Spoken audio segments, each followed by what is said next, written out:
अस्सलाम वालेकुम। आज जुम्मा है। आइए पहले तो दरूद शरीफ पढ़ते हैं। अल्लाहुम्मा सल्ली अला सय्यदिना मुहम्मदिन व आला आलिहि सय्यदिना मुहम्मदिन सलातन दाइमातन मकबूलातन तुअद्दी बिहा अन्ना हक्काहुल अज़ीम।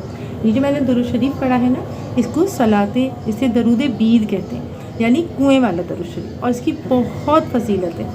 इमाम रज़ोली जो रहमतुल्लाह अलैह हैं, उन्होंने इसको तलाश किया, इसके पीछे पूरा एक वाक़या है। बहरहाल जुम्मे को जितना दरूद है पढ़िए, खूब दरूद शरीफ पढ़िए। आपको पता है जुम्मे को जो हम दरूद शरीफ पढ़ते हैं वो हमारे वालिद के नाम के साथ नबी पाक हज़रत मोहम्मद मुस्तफ़ा सल्लल्लाहु अलैहि वसल्लम की खिदमत अक़दस में पेश किया जाता है। और कहा जाता है कि ये आपके उम्मती जिनके वालिद का नाम ये है, उन्होंने दरूद पाक सल्लल्लाहु अलैहि वसल्लम के गुलदस्ते भिजवाए। क्या बात है। अल्लाह ताला हमारे दरूद को भी जो है इसी तरह पेश होने की सादत नसीब फरमाए। आमीन सुम आमीन। जुम्मे का दिन बहुत प्यारा दिन है, बहुत ही प्यारा दिन।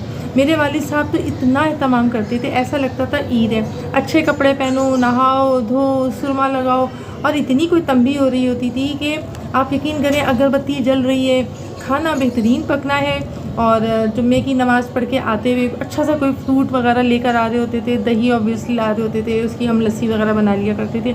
इतना कोई एहतमाम होता था, इतना कोई एहतमाम होता था, एक लम्हे को तो गुमान होता था ये ईद तो नहीं।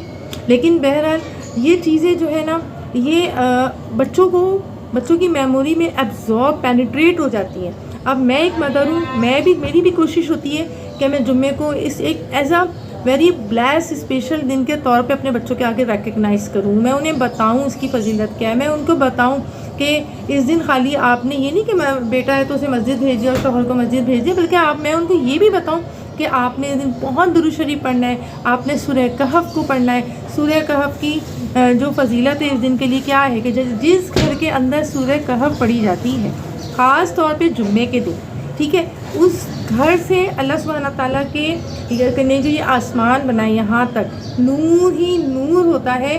और रिकग्नाइज़ करते हैं फरिश्ते कि इतना नूर ही जो आ रहा है इस घर से या इस रिहाइश गाह से, तो यकीनन इन लोगों ने सूरह कहफ पढ़ी। इतनी फजीलत है, और इसमें जो है देखें हर किस्म की अल्लाह ताला से फितनों से भी निजात है, और असहाबे कहफ का भी हिस्सा है। किस तरह उन्होंने जो है हक़ पे रहते हुए अल्लाह पाक ने फिर उनको किस तरह जो है माशाल्लाह देखिए कितने साल हो गए, लेकिन असहाबे कहफ का किस्सा आज भी हमें और आपको पता है, कुरान में इसका जिक्र है।